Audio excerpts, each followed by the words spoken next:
The only thing I've ever done was tell the truth.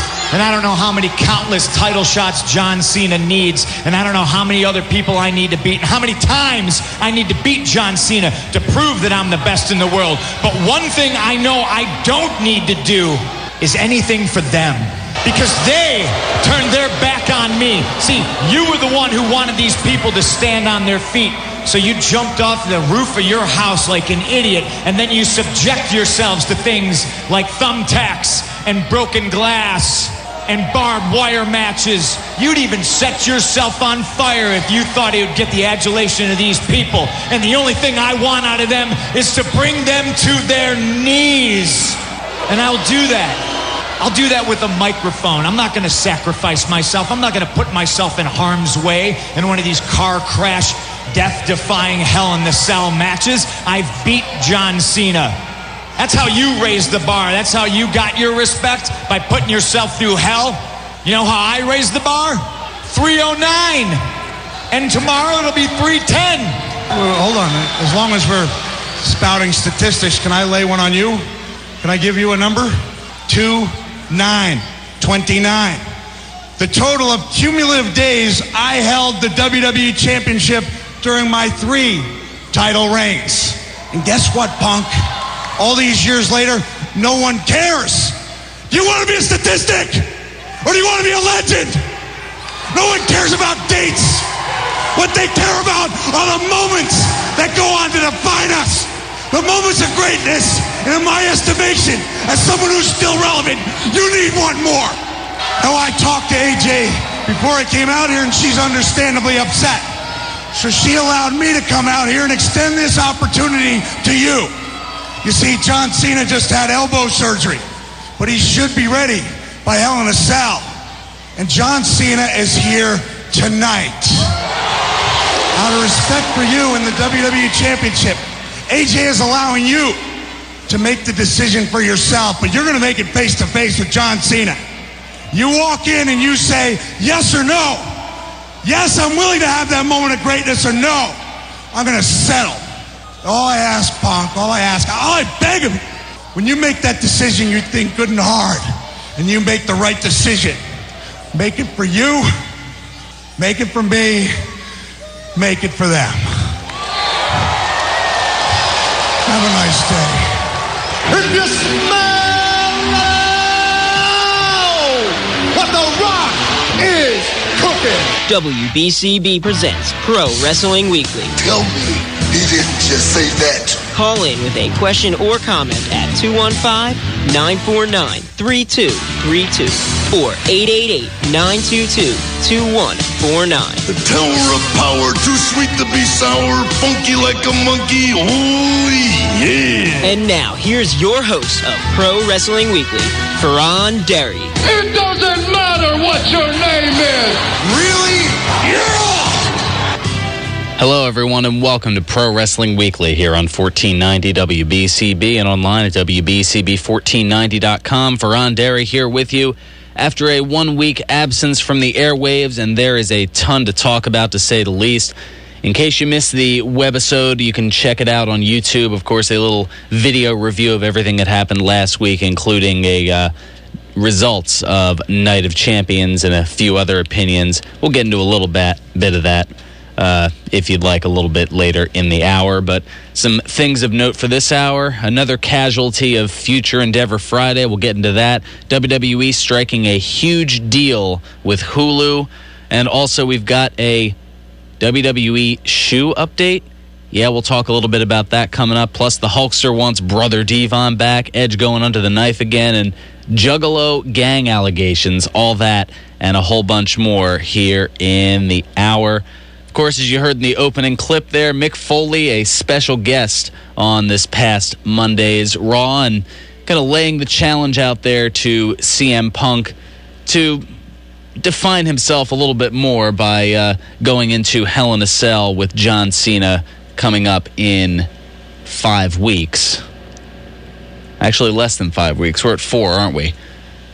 The weeks just count on down. That's right. We are 2 weeks away from Bound for Glory and then 4 weeks away from Hell in a Cell. It's all coming up. It all goes by so fast, doesn't it?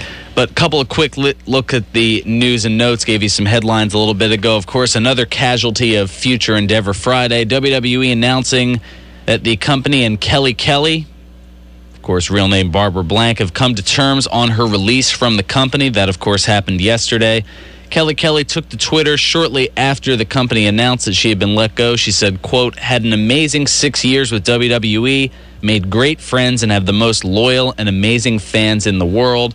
Thanks for the never-ending support. Have exciting things in the works. Can't wait to share them with you. Stay tuned." So whatever she has up, it probably is something that would have to go past her non-compete clause now that she is, looks like she's been let go under her own proverbial terms. So looks like 3 months down the road, whatever she's got cooking, we'll be able to find out about. Also, the on-sale date for WrestleMania 29 tickets, that's been announced for November 10th at 10 a.m., and I'll be sure to be among those to try to make my way up there to the North Jersey area to see if I can get those WrestleMania 29 tickets. Well, they'll probably be online, because if I have to go all the way up there and then rush back here for a 12 noon show, not sure how that's necessarily going to happen. Also, WWE striking a huge deal with Hulu. They announced an exclusive multi-year agreement this past Monday that will bring WWE programming to Hulu Plus. Starting this past Monday, Hulu Plus will offer WWE fans unlimited instant streaming access, additional content, and programming on the go as it becomes the exclusive home for next-day access to all WWE programming. Hulu Plus subscribers can also go to Hulu Latino to see WWE's popular digital show WWE en Español, the Spanish-language magazine program that recaps WWE's most exciting moments each week. It also delivers one more way for fans to access content and experience the WWE, offering the chance to relive or catch up on all the action from the weekly programs the next day. Of course, it's a pay thing. Subscribers can access content from mobile phones, tablets, PCs, internet-connected TVs, set-top boxes, gaming consoles, and it also offers hit TV shows and award-winning movies anytime in HD when available, all for $7.99 a month. Vince, of course, had a quote on it. Vince McMahon, "As a clear leader in digital content delivery, Hulu is an ideal partner for WWE. Hulu delivers more ways for our fans to experience WWE programming than ever before." So, nice little tidbit of info for the WWE. And info for you. In case you missed the shows, you can check them out online at Hulu now, exclusive to WWE. Let's go ahead and get to the phones. We already got a couple waiting. We also got room for you as well at 215-949-3232 and toll free at 888-922-2149. Let's get to Dan from Chicago, who's been waiting patiently. Dan, what's going on? How you doing, Ron? Not too bad. What you got? Interesting week in all worlds of sports, actually. Yeah, I figured you have a little something. I think I know where you're going. You're going to delve away just a little bit from wrestling. Well, actually, not too much, as we kind of saw wrestling and the NFL kind of gel a little bit, or show parallels, or having art imitate life in terms of the replacement referees. I'll talk about that part last. Okay. WWE, Mick Foley and CM Punk had a hell of an interview. That was amazing. Yes, they did. I mean, there was pretty much a no-brainer as to, what was I going to go with John Cena's talking PG again and using, I don't even remember what it was that he said, but it was just something dopey. Lame. Yeah, dopish and oafy. Dopey. I'm making up words as I go along here. I'm doing a better job making up words than Cena did on Monday. Yeah. It was all good. Everything was priceless, except they dropped the ball at the end because Foley Punk attacked Foley at the end. Punk comes back to get Foley again. We see Punk get scared. Ooh, what's going? He's like, oh no. Yeah, something backs him off, and we see that it's Ryback. Yeah, but you would think that would have been a perfect time to bring the Undertaker back. Why are you afraid of Ryback? I get it, and I don't think that The Undertaker's necessarily the person. You have to realize, and this is something I think that with this Cena injury, I'm sure is implanted in WWE's head. You can't keep going back to playing, the Undertaker card, the Triple H card. But listen, if you want to legitimize CM Punk, then he wants his respect factor. Undertaker's the guy Punk has to beat in the Hell in a Cell. That's Undertaker's match. That would have been a better storyline than Ryback. Yeah, but I mean, we've seen The Undertaker twice in the last 6 months. Once at WrestleMania and once at Raw 1000. And all of a sudden, he's going to swoop in and get a WWE title shot when I think technically he's still on the SmackDown roster. Well, it didn't have to be a title shot. It could have been just a match. You know what I mean? I know, but I mean, to have your WWE champion. Usually, they only go in a non-title match if it's some sort of a tag team or something like that, and because WWE has shoehorned themselves that this is the only time of the year they're going to use Hell in a Cell is in this pay-per-view. The timing obviously isn't right. Well, I shouldn't say the only time. Obviously, Triple H and The Undertaker from WrestleMania, but they've kind of shoehorned themselves in that how could you not have a Hell in a Cell match at a pay-per-view called Hell in a Cell? Right. So even though the rivalry would say otherwise, you're kind of stuck with it. Mm-hmm. If we were talking about this going into February, it'd be, well, who's in the Elimination Chamber match, even though the storyline may not necessarily dictate that it's ready to escalate to that kind of level. That's been a long-standing criticism of having these themed pay-per-views, is you're kind of stuck. Because lo and behold, after Survivor Series, same deal. You'll have to deal with a tables, ladders, or chairs match when you don't necessarily have storylines to support the need to escalating to that level. But is Ryback ready for a WWE title match? If that's where they're going with that yet, I don't think so. I think that's too soon. Oh no, and that's just only going to further compare the Goldberg chants that have been going on, and the similar build. I mean, Vince wants to obviously in Ryback kind of create his own Goldberg, his own dominant, jacked up, muscular force. I swear, this is something. I'm having a deja vu moment here. Vince getting behind some jacked up, muscular force. I don't know. Maybe it's just me. But he wants that in Ryback. But going back to what I was saying before, he realizes that he the time to take from Cena's old to take from his entrance theme, the time is now as far as creating new stars. I mean, this injury to Cena is kind of a reality check.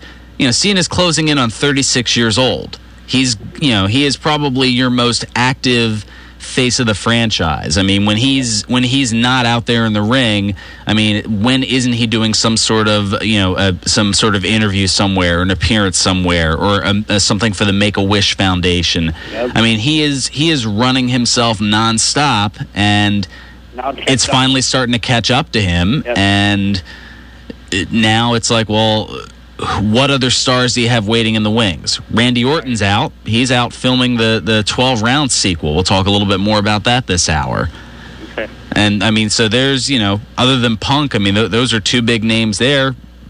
Who are you going to go to? I guess you're right about the building the new stars. You're right about that. Absolutely. Yeah, at this point, you kind of have to. I mean, that's why you're seeing, look at the tag team division. We were ripping, the tag team division was a joke, and now all of a sudden you've got a tournament. Yeah. You've got, the one team so far that's advanced. You have Rhodes Scholars, which I have to admit I do like that name. And so do I. But as far as the name of your tag team champions, no, I have umbrage to take with that. We'll get into a little bit more to that in the second segment. And then can I switch gears and talk about Impact? Real quick. I'm coming up against it.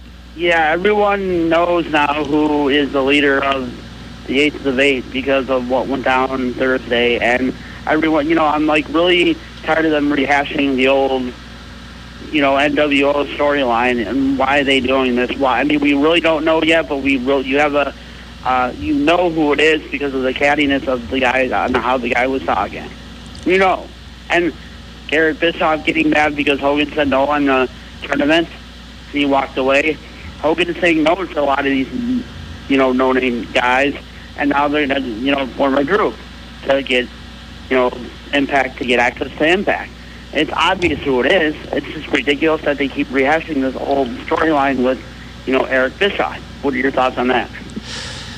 Well, I mean, I agree with the fact if that's the direction that they're going, that, yeah, I mean, redoing something that they've already done, a year ago, 2 years ago, whether Aces and Eights is just another version of Immortal or the Main Event Mafia, it kind of shows that TNA's and Impact is spinning their wheels, essentially, when, we thought there was a lot of change going forward. And then you saw some steps, but it seems like, certain habits they just kind of fall back into. So, certain bad habits in this case. They had two good storylines, AJ and Dixie, and the Aces and Eights, and I'm thinking they dropped the ball on both of them. They dropped the ball. A lot of it too is a matter of timing. How long do you let these things go? And thanks so much for the call. I gotta take care of some business here. But a lot of it is how much time you put into those before it becomes too long. I mean, look at the Daniel Bryan Kane storyline, for example. Now you're starting to see, anger management skits inside of a diner.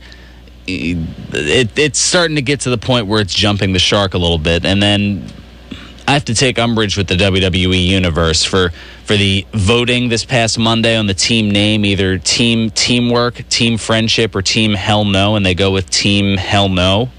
It pretty much was blatantly obvious that Team Friendship, that was pretty much what was coined for them, but I also get why they came up with Hell No. Of course, Kane representing Hell and Bryan with, of course, his no chance. But I don't know. It doesn't quite roll off the same as Team Friendship. So I don't know about anybody else. I'm still referring to him as Team Friendship, WWE.